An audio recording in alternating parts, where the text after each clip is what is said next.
And now on Tucson Business Radio, let's find out how to be healthy, wealthy, and wise with your host, Karen Fisher. Good afternoon. I am Karen Fisher from Tucson, Arizona. I am with Summit Funding as a senior loan officer, and welcome to this month's edition of our radio broadcast, Healthy, Wealthy, and Wise. We are broadcasting from the Tucson Business Radio X, which is located out of our studio in the Stewart Title Building, and I have two fabulous guests on my show with me. First of all, I am Karen Fisher. I am a senior loan officer with Summit Funding. I'm a residential mortgage loan officer, and because of all the new rules and everything like that, I am actually a number, and my number is 180167. That's my NMLS number. But with me are two fabulous guests. I'm just going to introduce you. I'm going to start at the end, and we've got Cynthia Knight, who is a certified executive coach and a consultant. She has a lot of HR experience. She's helped anywhere from small to mid-sized businesses, definitely as far as individual and team performance. We had the honor of meeting more than a decade ago through a mother-daughter organization called National Charity League, which was really fun. It's still involved in it, as we're sustainers now, which means we party. And with your experience as far as for leadership development and all of the different roles and the different things that you've done, we've got lots and lots of information about your resume, but I just want to welcome you. Thank you. I'm delighted to be here and very honored. Thank you. It is a lot of fun. We're just going to have some fun. We're going to make our listeners healthy, wealthier, and wiser. And then I have Andrea McCulley, who is the proud owner of A&R Massage. She's a licensed massage therapist, has owned her own business for better than 10 years. She actually is, I've had the honor of knowing her for several years as well, and have actually witnessed some of the things that therapeutic massage has been able to do, and people that hadn't been able to move, and her story is pretty profound. So thank you. Welcome. Thank you for having me. Welcome. Well, we are just going to have some fun. Our listeners just love as far as the information. So we're not going to go round robin. This is popcorn. This is definitely a conversation. But I both of you are you own your own businesses, and I would just love to find out that impetus of what led you to start your own business. Like, why not just go be an employee? Or as they say, get a job, which the job is an acronym for just over broke, but that's another story. Well, I had the opportunity to kind of sit back when I left last position and really look over my career and say, what have I enjoyed most? And I really thought that it really was coaching. I enjoy coaching people to be better, to realize their dreams, their goals, get better results. So I investigated executive coaching programs, found one that resonated with me, and completed that, pursued my certifications, doing a lot of mentor coaching and peer coaching to build up my hours of coaching. To get your credential, you have to have 100 hours, at least the entry level. Over and above your resume of the things that you'd already done professionally. Wow. Right, wow. right. Yeah, absolutely. So that part is very exciting. And starting a business was new, but I was excited to learn something new and learn, from getting a business license and just all the basics of having your own business. It's huge. And some of the things that happens as far as, so the interesting thing for me, no matter what we are, because in addition to being a loan officer, my husband and I also own a business. I have a separate business on top of that. So, our accountants love us with the multiple schedules and things like that. But being good at what you do versus owning a business and being a great business person can be two different things. You could be that's the infamous book, The E-Myth Revisited by Michael Gerber. You could be the world's greatest baker, but if you don't know how to run your business and you're not taking care of the basics such as accounting and all of those other necessities, doesn't mean you have to be perfect at that, but you've got to know what you're looking at. So, or know somebody who knows what they're looking at. Yeah, absolutely. Yeah. So, Andrea, you are I know as far as with your history, one of the things that you did is you actually, instead of just going and working for a company on your own, you actually started your own business right out of the gate after being licensed as a massage therapist. Well, can you just share your story? I know it personally, but I want you to share your story as why you became a massage therapist and what you've seen it do for some of your clients. Well, it's kind of funny to me because I was a dog groomer before I was a massage therapist for 17 years. And I was so into the animals and the dogs. I got to the point after 17 years where working for a corporate company, I was starting to kind of burn out. It happens, and so I just was thinking back to when I was younger and what did I want to do? Did I want to follow someone else's rules? It's kind of funny. Oh. Anyway, yeah, so I just decided straight out of school that I wanted to do kind of what I wanted to do. And I didn't want to be overworked. I wanted to be able to do it for a long time. I discovered that I actually liked people. Whereas when I was working with dogs, I was not thinking that I liked people. How sad is that? Oh, my gosh. Is it just because of maybe when you were working under corporate as that you had to get them in and out a certain period of time? You did. You had to do 3 dogs in 3 hours, and you had to do everything else that was piled on, answering the phones and all of that stuff. And there was a lot of pressure there. So, one day after 17 years, I just said, toast. Enough. Toast. Yeah. I just was like, okay, this is enough. So what is the most relaxing thing I can think of doing? Because I was tired of the time crunch and the stress. I still to this day sometimes have dreams about the stress. Oh my gosh. Of being under those 10 years later. Yeah, I know. Crazy, right? Well, and then the other thing is I know with your mom that you made that's the change that you made in her health it's really amazing. Yeah, I'm the only person she'll let touch her. She's very modest. That generation tends to be very modest, and she just won't do it. In fact, I'm going to see her in April, and guess who's getting a massage? That is fantastic. Yeah, but I started as a kid, young, really young. I don't even know how young I was, but my mom was a single mother, and she worked long hours in a courthouse as a secretary, and back and forth. And she wore stiletto, maybe not stiletto, but very high heels. 5-inch heels. A stiletto. That's yeah, and they weren't even the ones with any strap or anything. So her toes are holding those puppies on her feet.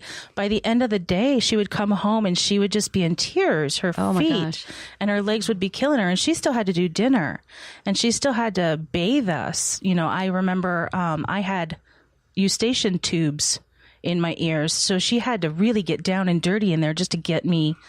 To give me a bath. And so anyway, her feet would hurt and she would just kick her feet up. And my sister and I have a sister, she's 2 years younger than me, and she would grab one leg and I would grab the other. And, we would massage her feet and legs, and it made enough difference that she could get up and finish everything she had to do as a single mom.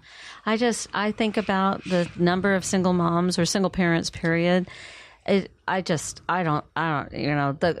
There's a plan that you got to have 2 people. I'm just telling. And my brother-in-law says the kids should not outnumber the parents. So that's a good plan.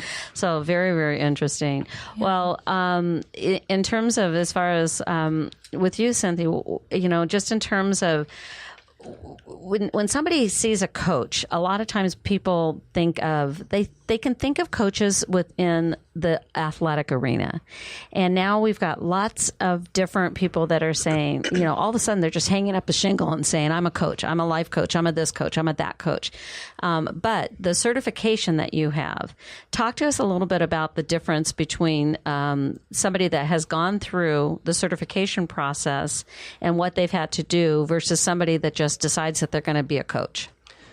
That's a really good question, and I'm involved with the International Coach Federation. I'm actually on the board for the Arizona charter chapter, and the International Coach Federation maintains the quality standards. Their core competencies, and an accredited program would include those core competencies, and has various requirements, ethics. So really going to a program that is accredited protects the client from someone who just decides, hey, I think I can do this. There's a lot more to it. And coaching, and there are different disciplines. As you mentioned, there are life coaches. That isn't my specialty. I'm an executive leadership coach. I do career transition, group coaching. But, there are different, everyone has kind of their own niche based on their passion and their experiences. Kind of back to your question, the certification, again, it's constantly continuous growth and improvement in terms of professional development requirements. The one thing I was going to just mention, because it's often misunderstood, is coaching is different than consulting and in therapy. In therapy, you're looking back, and coaches are not therapists. We would refer someone that needs to do that type of work to a licensed therapist. And a consultant, on the other hand, they're hired, and I also do consulting, because they're an expert. And so they provide advice. The beauty of coaching is that you come along someone who has the answers by using powerful questions and helping them gain insight into achieving whatever goal they set. I'll give you an example. I was coaching in a just 1 hour session. The woman she had a lot going on. She was in a doctoral program. She was in another academic program. She had a full-time job. Oh my gosh. And was starting, thinking about starting her coaching business. And so she was experiencing overwhelm, which you can only imagine with that type of a schedule. And so in the course of a 1 hour coaching session, my not providing her with, this is what you need to do. I didn't provide advice. I asked her the questions. She was able to find 12 hours in 1 week. Oh, that's huge. Which is huge for, someone that's kind of getting stressed out because of schedule. But that's just a simple example in a 1 hour session. Typically with leadership engagements, you might be working on behavior change. Typically, it's 6 months to a year. Sometimes you're just coming alongside. I have a client I work with who often it's focusing on maybe a challenging direct report, maybe a some change that was introduced or she wants to introduce, or just strategizing on how to present an idea to her superior. And so it's, again, just helping through the question process your client gain insights and really develop confidence in what they would like to do to move forward, because it's all about moving them forward toward the goals they want to accomplish. Well, one of the honors that I have is that our company, so Summit Funding, we're a very large company. We're about $4 billion a year. We're in 40 plus states. But the founder of Summit Funding, who's been a long-term dear friend of mine since 1992, so Todd Screama, who's the founder, and then his business partner, Rick Ruby, who is a minority partner in the business, they also own the Core Training, which is an industry-specific coaching program, very high-end, very high level, for top-producing realtors and loan officers. And up until just maybe within the past, I would say maybe the past just couple of years, have I actually seen other industries besides professional sports, besides acting, as far as the movies and the Hollywood, the only other coaching part that I had was what I was exposed to through the Core, which is it's unusual, and it's almost like I love one person telling me that it's like you've got somebody that's up in a hot air balloon and they're looking over the situation and they're able to give you some insight just because they're just not in the middle of it. Mm-hmm. And I think that and I'm real simplistic when it comes to, numbers. I love numbers, but I'm very black and white, very simplistic about it. It's like if the top income earners in the world, period, the end, all have at least one, if not multiple coaches, then I need a coach. That was my thoughts. Yeah. And so I started with my first mentors and coach. Literally back in 1983. I've just that hunger for, doing it a little bit better. And I think for me, and I don't know if you've seen this, but a lot of women did not necessarily grow up with a sports model of team playing, having people that did that. Well, many, many years ago, I started at a young age. I was a competitive gymnast, and we had, not only did we have the coach for the entire team, but we also had individual coaches for each one of the individual events. And it's interesting to me that analogy is pulled forward into business, and to be able to have somebody that, and like I think of when you think of coaching, Michael Jordan knows how to play basketball, right? Right. He had a lot of coaches. Why does he have? He still has coaches. He has coaches that are even helping him in the gym, just as he's aging. The way that he's aging, which is, he's not sitting on some rocking chair somewhere. Mm-hmm. So, what I appreciate about Michael Jordan is he fell down many times, but he got back up, and probably through his coaches, figured out what needed to be done just to get that little piece better. Well, wasn't even, I think the story, and I believe that this is true, callers should correct me if I'm wrong, but I do believe he was cut from his high school basketball team. He was actually cut from the team. Mm-hmm. Is that true? I've heard that as well. Yeah. But it is the powerful questions that you ask after a fail is, okay, now what? What's, how, or even looking at how does that make you feel? What do you want to do next? To get your client to think about, what is the next step, one step at a time, and that, really there is no such thing as failure. It's an opportunity to learn and to grow. Mm-hmm. That's the other thing that I see happening a lot. And I'm rereading Think and Grow Rich by Napoleon Hill. A classic that everybody should just have by their nightstand, right?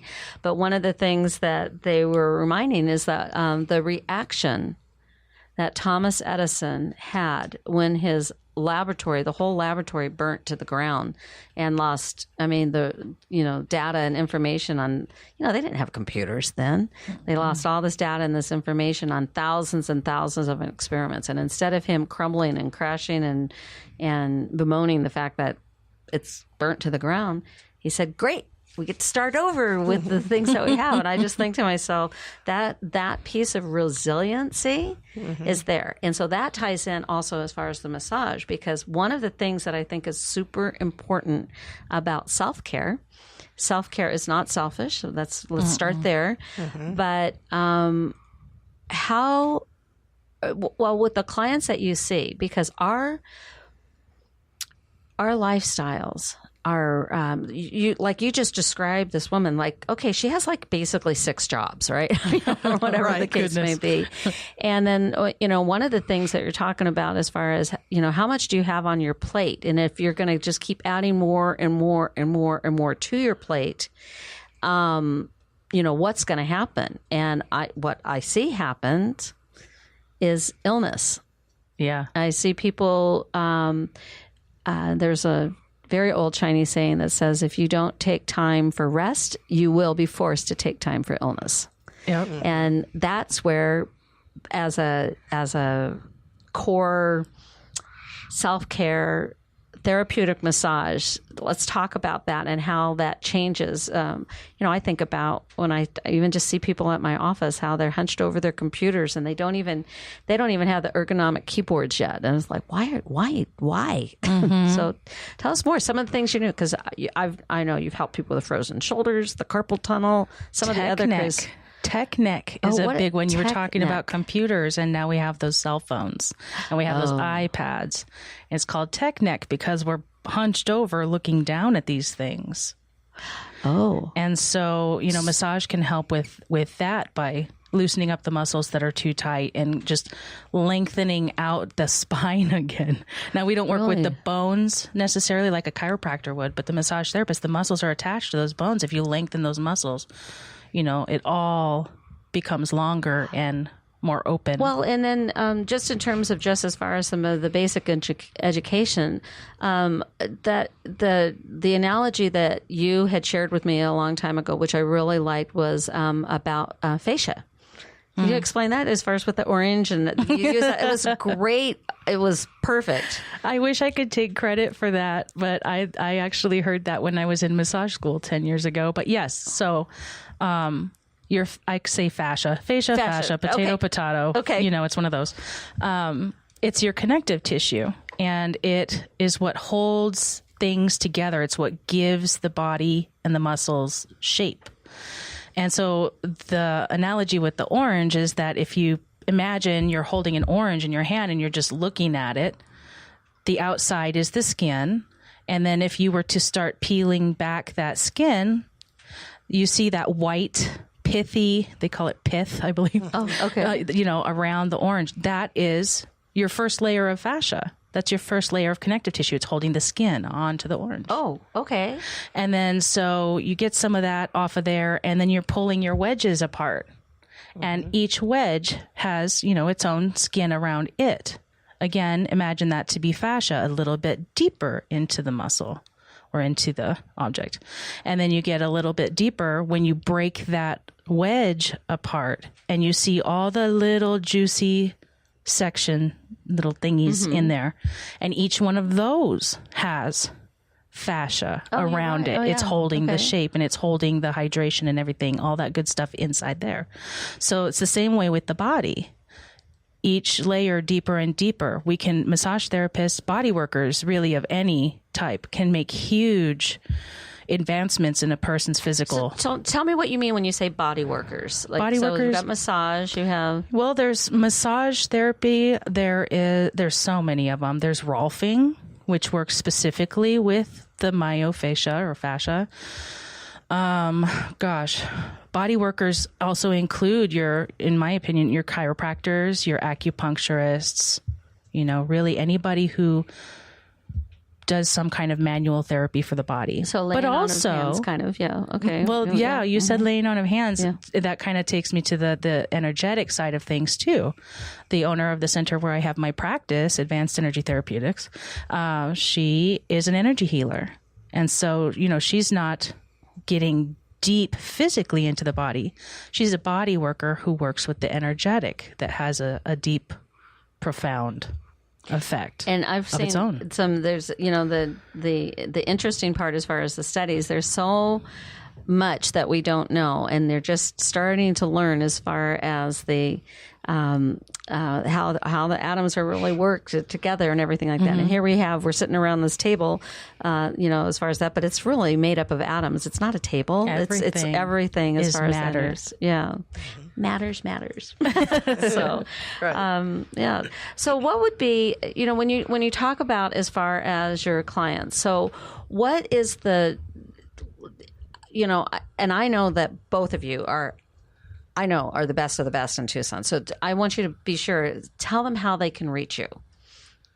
Well, they can go to your website, the Business Radio X website, or they can find me on LinkedIn, Cynthia Knight. And everybody butchers your name. I know, but it is definitely Cynthia. It's Cynthi. Correct. Yes. Thank you. I love it. Yeah. Well, a little different. Unique. Yes. How did you get the name Cynthia? My mom named me that, and I always say it was kind of funny because she named me Cynthia instead of Cynthia, so I wouldn't get a nickname. And I have a brother who's 13 months older than me, and so it was always be nice to your little sister, and sis stuck. And so it's like, okay, so I have to explain why there isn't an A on my name because you didn't want me to have a nickname. And for many, many years, you were sis. I'm sis.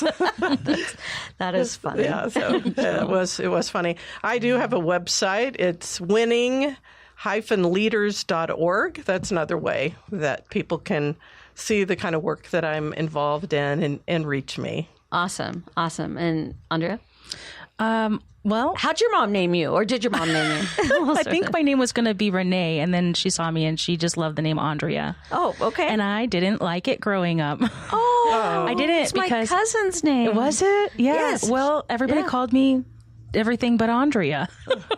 They called me, Adriana, Andre, my favorite, Andre the Giant. That was my tease when I was growing up. So you were so tall that would. Not. Oh my goodness. And then my last name was Rose, so I got Andre the Giant, not smelling like a rose. It was just like whatever. Kids can be mean, but I didn't let that stop me. So anyway, they can find Andrea McCauley at A&R Massage. That's A&R Massage. Not A&R Massage. And my website, I mean, if somebody were interested in getting more information about me or even booking online, a lot of my clients find that to be very convenient. It's www.anrmassage.com. One of the things that I love is that I know your regular business hours, because you work with a lot of professionals. I do. And a lot of your in your business hours, you've got regularly scheduled Saturday and Sunday hours. I do. And you take off time during the week. And it is such a gift because there are a lot of people I know that, executives, business people that really need that help. They work so hard during the week. You've got to be there for them if you're in this kind of business. Well, you're there that's for your mindset. people. That's why you're so awesome. So, yeah. So, in terms of in terms of that continuing education, there is a lot that you take, and I know you invest in a lot in continuing education. I want to hear, we've heard a little bit about what you've done as far as the certification process, but tell me more about your education piece. My education was 750 hours, which was to equal about a year. However, it was about a year and a half for me because we started with 11 people, which is already small. Kind of a small class anyway. Yeah. I went to Cortiva here in Tucson. Oh, it used to be good. called the Desert Institute for the Healing Arts. Yeah. So I was very blessed to have, it was right in that transition when they sold. So I was very blessed to have some of the best teachers, instructors in this place. But anyway, 750 hours. So we started with 11 people. We ended that first quarter with only 4 people. Wow. 4 people. And so the school asked us if we would mind, holding back a quarter. And at first I thought, well, that stinks. But then it turned out that, oh my gosh, I got all that extra time to practice. I got all that extra time to study. I mean, I was serious. I was not going to be doing dog grooming anymore. And so, I meant it. And, I got time to practice. I got to sit in on the other classes. And so I just gleaned all of that information. And I really think it's been helpful for me. Well, and you're trained in several different types of massage. Some is like just pure relaxation. I don't know what that. Swedish. You tell me what that is. Swedish. Okay. I was going to say, but I'm like, I am not an expert. So. That's okay. Yeah. Swedish massage is more of the relaxation, the long, flowy, slow, dreamy. I love that. I also love deep tissue, because that gets things worked out, and it also releases a lot of endorphins. So I personally, in my business, like to marry the two. Oh, okay. Because I do love the spa, atmosphere.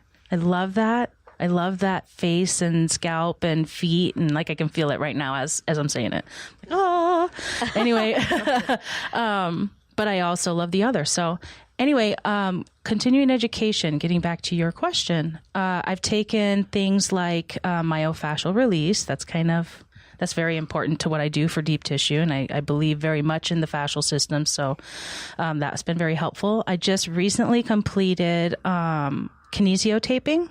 I don't know if you guys are familiar with kinesiotaping. Is that what you see on some of the athletes? Yeah. Okay. If you watched the Olympics in the last, 10 years, you'll probably see people with the colored tape around their elbows or around their knees and various places. And it's just amazing stuff. It's a great way to continue the massage or to alleviate pain. The taping and the way that it's applied distracts the mind from the pain cycle that it keeps receiving. And it can completely, or, partially at least, alleviate pain and decrease swelling, and it's amazing. That is huge. What type of it seems to me, just being around a lot of people, it seems like within our society, and I don't, maybe this is unique to the United States, maybe not, but it seems that we have a lot of people with a lot of back and shoulder and neck problems, almost more than anything. And part of it is I think part of it is too much screen time, literally sitting in front of our computers all the time.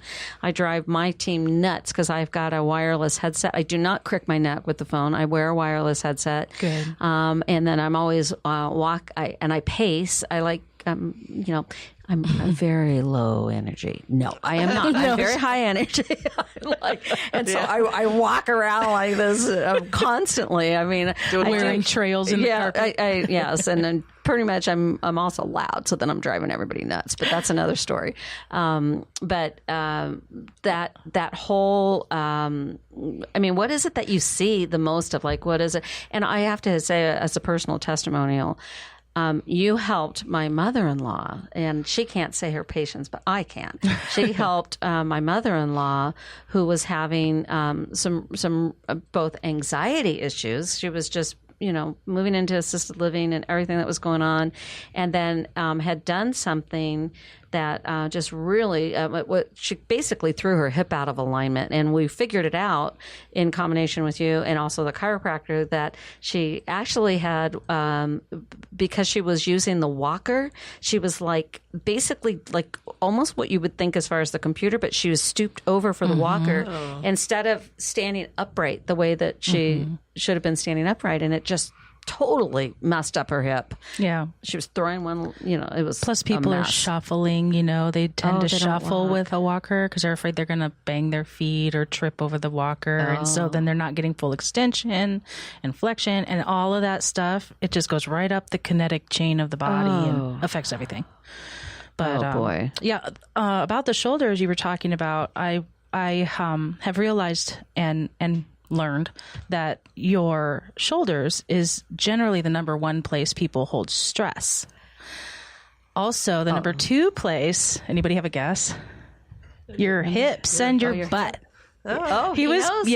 And your abdomen, absolutely, yeah. So, that's Mark, our producer. That says, yeah. He was demonstrating for us. Very good. Well, in terms of Cynthia, with the clients that you're working with, where are you seeing that they are holding stress? Because sometimes I look at people and they're just like, oh my gosh, they're like wound tighter than a drum. Well, I think, you always get back to self-care, and, when you're coaching a client and it surfaces, then you're really going to ask them, what are you doing to take care of yourself? Because there's no question that it impacts your performance. It impacts the way you speak to other people, your sensitivity, your emotional intelligence. You're not at your best. You're not being your best self. And, really you're trying to coach them to be their best self and to really be able to tell what's getting in their way from being their best self. And where do you think that is? I have some theories. I think there's this, it always boils back to, maybe those messages that you heard as a kid, and sometimes they were said in jest, but sometimes the way our children ears hear that versus our adult ears are two different things, or those patterns that repeat themselves because it's familiar. Not that it's necessarily good, but it's familiar. An example of that, McDonald's hamburgers has proven that consistency is more important than quality. and they have a very solid business model that works, but it's you don't necessarily refer somebody, oh, let's, I referring you to this McDonald's restaurant, that it doesn't happen that way. But I think people do default to what's familiar, whether it's good or not. Right. And when it's getting in their way, and typically they get feedback in a corporate setting, they have a performance review and their boss says this needs to change. So then, from a coaching point of view, you're asking questions to help them come up with what's driving that behavior. You're looking at, is there a particular person that tips you off? It could be something that, well, this person that I seem to, get stressed and I say the wrong thing or use the wrong word choice, they remind me of someone, and it's someone they didn't like. And once they realize, what it is, you can, kind of move forward from that. But you're exactly right. There are things from one's childhood, we call them limiting beliefs, all the things that hold you back. I don't think I can do it. Yes, you can do it. You make a decision to do it. And trying to get a client to uncover what are those limiting beliefs that are preventing you from achieving, what you're trying to do. It's an exciting process as you see the discovery, and your clients, have insight into, kind of what's driving them toward success and, where they, in a sense, get in the way of their being successful. I think that's huge. And then when you're working, especially with executives, you typically, let's say it's an executive that's in a corporate environment, they oftentimes have a boss above them and then they have subordinates, and trying to navigate both processes. I mean, for me, I know that is one of the most difficult things ever because, as a mortgage loan originator, it's kind of crazy when you think about that every single residential loan throughout the entire United States, I sat down and I kind of counted the rolls. Bare bones minimum have 75 or more people that touch that file. Wow, that's a lot amazing. Of that. Mm-hmm. That is 75 people whose dog gets sick, whose computer crashes, who's just all of those things that are happening. And and then if you're dealing with human beings. Okay, they're not robots, they're not computers, and you're dealing with human beings. And one of the things on a personal basis that I have to be careful about is that if I'm getting stressed, like let's say a bunch of stuff's coming out there, how am I reacting to that? And everybody does. I would love to see what is it that triggers you and what is it that releases you? What triggers me as far as that is that all of a sudden I feel like I'm getting behind and I've got piles of, and one of the things that is interesting, and this is, I'm working personally with my own coach on, is limiting the number of, interruptions in a day. You want to say that interruptions are distractions, and I'm not saying that I get interrupted by the people. I'm fine with that. But there's so many multiple channels or ways for people to connect with us these days. You got the cell phone going off, you got your landline going off, you got the email going off, and then people are saying, well, I sent you an invitation on Facebook, and I'm like, I am not on Facebook during business hours. I'm just not. Excuse me, I'm hiding for the day. And then all of these different things, and just when you think that you kind of got a handle on it, and you've kind of got that delegated to so that you're providing a high level of service, then there's a new way of communicating with you that it's like going to drive me nuts. And what's next? Well, and that you bring that up as what causes stress. I think that is that people don't unplug enough and relax. They don't get enough sleep. They don't eat healthy. They don't exercise enough. And all of that plays into how you show up at work. Yeah. And, how you show up, with whatever the kind of work it is. And people think that they show up better than they do, because you really look at how do your direct reports see you showing up? How does your boss see you showing up? How do your coworkers or other stakeholders see you showing up? And often there's a big gap between what you think and how others perceive you. What's a great way of asking that? Like if it's an informal thing, what's a great way of asking that? Like, I'm very direct, and I kind of expect people, which is not good. I'm direct, and I expect other people to be direct, and it's not healthy because sometimes people, I've been on a personal basis, I've been saying, well, I scare people. I'm like, I scare people? Or they've said, the funniest thing, I think I shared this on the phone with you, people will, they'll meet me first over the phone, and then they'll say, You're much shorter than you sounded on the phone. And I'm like, how does one sound short? I don't know what that is, but, answering that question, I think having a trusted colleague, but as a rule, people aren't going to tell you the truth. They're not going to. Because it's not safe. They don't want to damage the relationship. They're not sure how you'll take whatever they say. But if you have a trusted colleague that will tell you the truth, that can be really valuable. But there are a lot of assessments. I'm certified in one, the Leadership Circle. So then it's all anonymous. And so you get that feedback. And so then if you're coaching someone and you identify a gap area, you ask the client, what do you think that is? Why do you think that, they see your communication skills this way and you see it this way? And then give them time to really think about it and digest that. And then, you'll get maybe it was the time I was really in a rush and I barked at them instead of asked a question or, whatever. One of the things that we've instituted company-wide, and keep in mind, we're, I don't even know, 800 plus employees. We're a big company.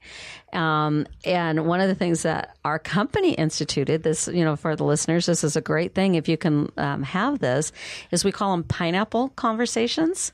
And the pineapple conversation, we actually have little, little stuffed pineapple. I don't know, that basically promotional marketing things, and the little pineapples, and it says Summit Funding on it. And that the rules are within the company that if somebody wants to have a pineapple conversation, which is kind of prickly on the outside but sweet on the inside, that's the analogy. That it's very, very safe, and we've had to do that. And that's great. So it's like, I got to have a pineapple conversation with you. This is something you said this, and this is what I heard. And the other piece that happens. Tonal, email and text. I've had to learn to make sure that I am double checking. Like if I get an email that seems really snarky, oftentimes what I will do is I'll pick up the phone and say, hey, actually, that's a pet peeve of mine to say, hey. I don't say hey. Hey. It drives me crazy. We actually had a penalty jar where every time somebody said hey, they had to put quarters in the jar. We had enough for a whole happy hour.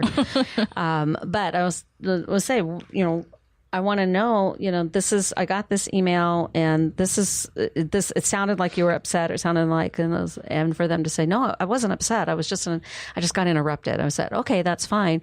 Or, yeah, I was a little irritated at you, and this is why. And they do say that we judge ourselves by our intentions.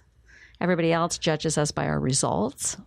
It's just in terms of as far as the business. So, what triggers you? I mean, I have to, one of the things that, if I've got all this stuff happening, I have to get into that correct mindset as soon as I am walking in that door or meeting that client, and just, I turn off my phones, turn off all the beepers, turn off all those noises, so that when I am with that client, that they have my full attention, because it's that multitasking piece makes me. It makes me, well, first of all, I can't focus on multiple things. It's like a cluttered room, but it's in your head. It drives me bonkers. Yeah. And so you have to clear out that space. Sticky. It's really sticky too. Yeah. It's and it grows. Doesn't the clutter grow? How does it grow? It does. By not clearing out that space. Yeah. Is my answer. Yeah. What do you think, Coach? Yeah, tell me about that. Yes. How does that make you feel? How does that make you feel? Tell me about that, yeah. When you have clutter. It's interesting, though. The research now says you can't multitask, that the brain is capable of focusing on one thing, which has been really good, all the brain research, because some feel like I can do 50 things at once, and they do 50 things poorly. Oh, yeah. So that's been really good, all the brain research in supporting the need to kind of unplug and, move your technology. And there are a lot of things on setting up some kind of a strategy. I'm going to check email, once an hour or at the beginning of the day, the end of the day, whatever makes sense. Turning the beeps off, because what a lot of people are finding, not unlike what you're saying, the distractions, every time you get a new email, a new text message, you're getting beep, beep, beep. And so you lose the ability to concentrate on, important tasks. It's the concept of the jar. You put the big stones in first, and, you have to make sure that you have that focus time for those big stones. And you can add the other things. But I think we go down, some alley, if you will, when we get on email or you get on the internet. You want to research something for something you're working on, and suddenly, oh, that looks interesting. Mm-hmm. Yeah. Facebook. Oh, yeah. And then it just, just be sucked into the vortex. That's for sure. Yeah. Hours later, oh. So how does the massage therapist recharge her own batteries? Because the one thing is that you expend a tremendous amount of energy. Yeah. And I would think,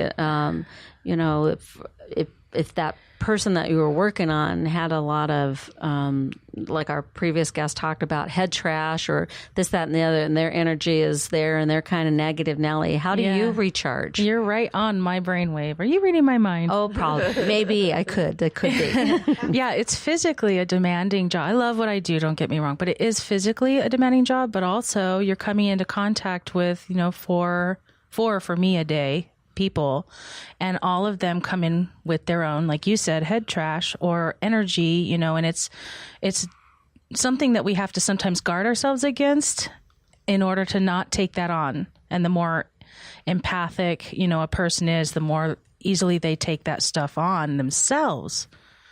It's crazy. It's easy. Yeah. Even physically, I've taken on physical things from my clients before. Wow. That's crazy. But anyway, recharging. I know this is like crazy. You're never going to believe it, but I love to get a massage. Oh, I get one, sometimes two a week. And I love a pedicure.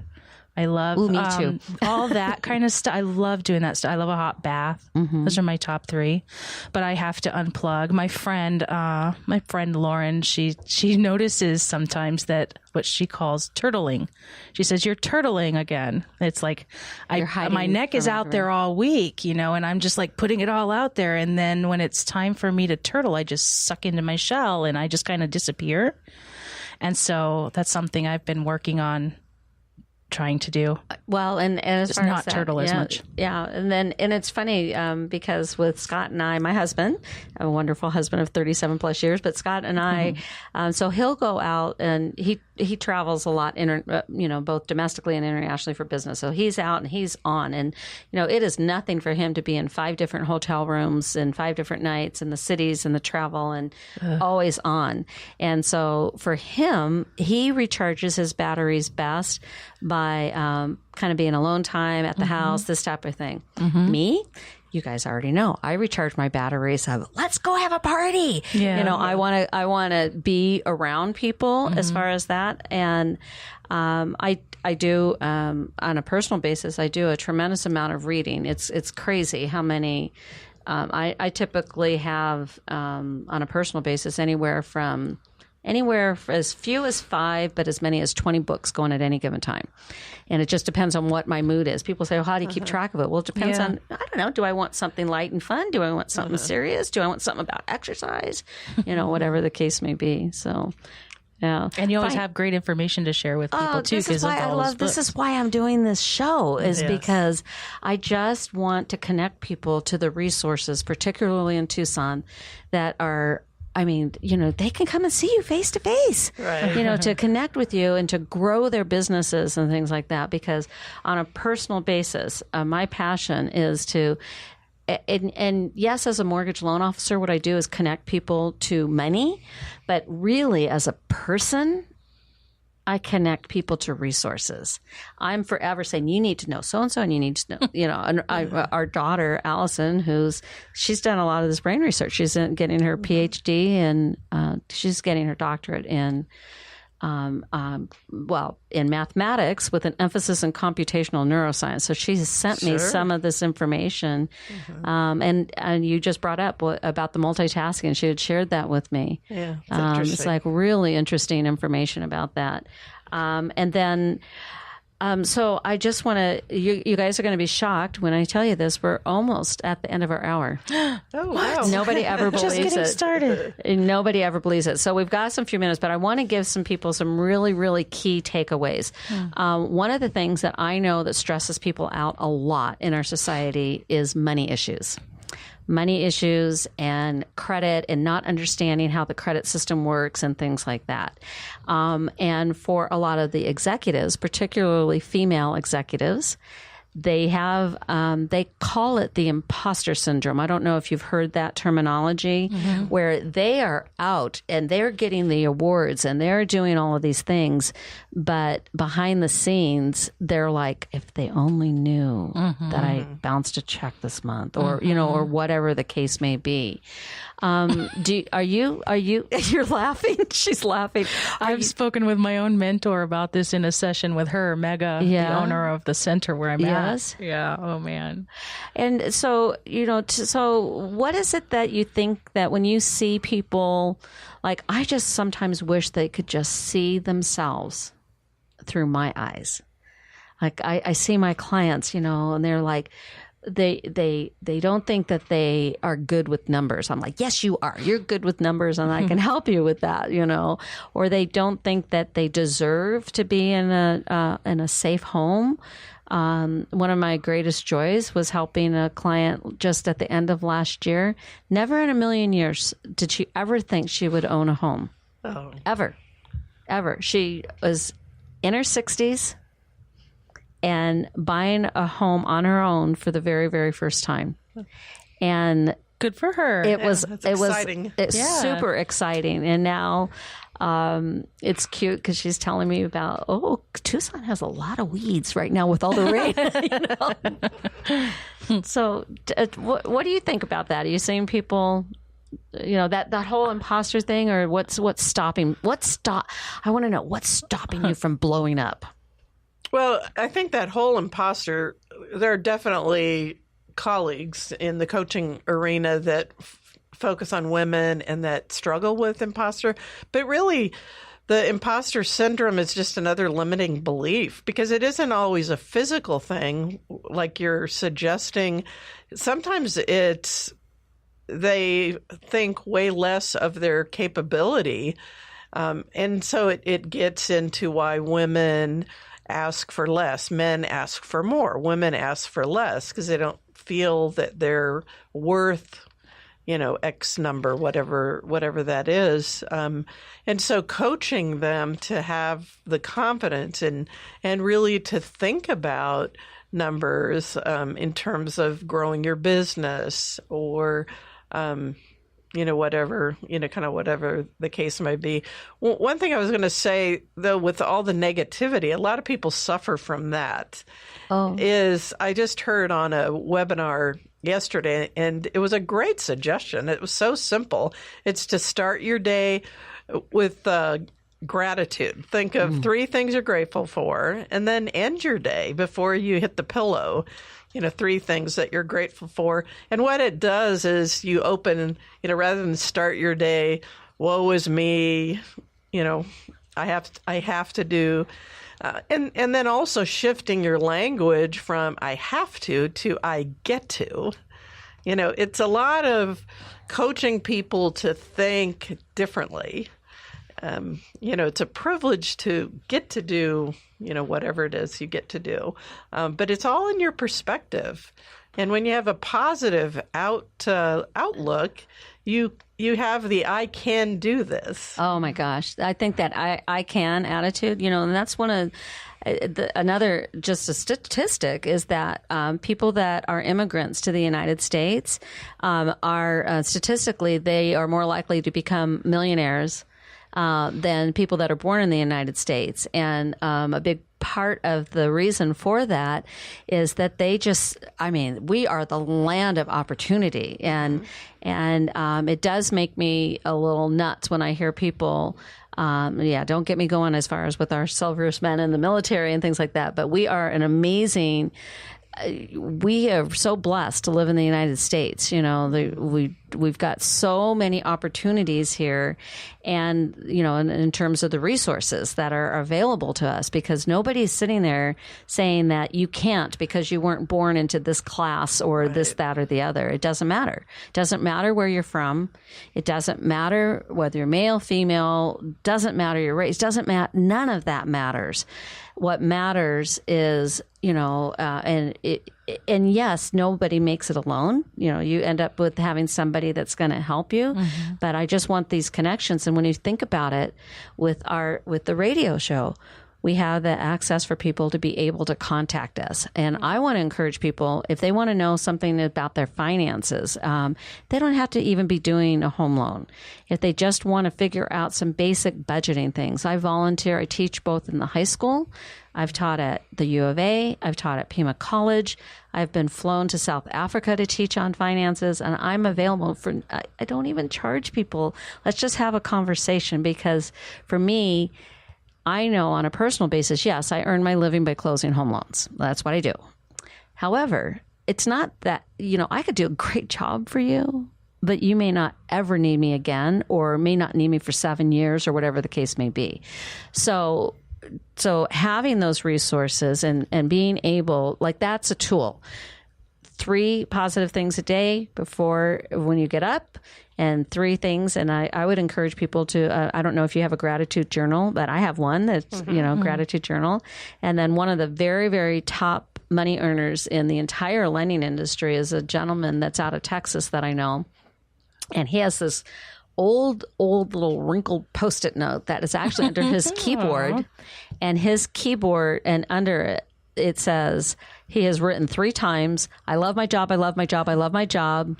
I'm just going to have fun today. And he says when he goes into the office, he literally, anybody that knows him knows that he literally is mumbling, I love my job, I love my job, I love my job. We're just going to have fun today. I love my job, I love my job. So whatever that mantra for you. And then I just want to encourage people to don't let their tank run empty. That's why the massage, it help refill their tanks. High performance behavior. Yeah, that's great self-care. Absolutely. Yes. So I want to just, again, welcome you both to the show. This is a lot of fun. By the way, our listeners, this is the Healthy, Wealthy, and Wise Show, broadcasting live from Tucson Business Radio X. And we're actually located out of this fabulous studio in the Stewart Title Building offices. And I just want to say one more time, my name is Karen Fisher. I am with Summit Funding, and you can reach me. The best way to reach me personally is on my direct line, which is 520-447-2279. That's 520-447-2279. And then, Andrea, go ahead. Yeah, Andrea. Whatever is your preferred way of reaching you. Yep. Telephone is the way to go. 520-205-1918. Again, 520-205-1918. And then you prefer your website? Is that or what's your preference? What's the easiest? Well, I have a phone number as well, 520-276-8212. That's 520-276-8212. That's fine. Well, and thank you so much for both being my guests. I just love this. This will be sent, it'll be posted, it'll be up on the site, and then it can be forwarded to everyone. So there you go. Thank you for the opportunity. Yeah, yes. Thank you so much. You're welcome. Mm-hmm.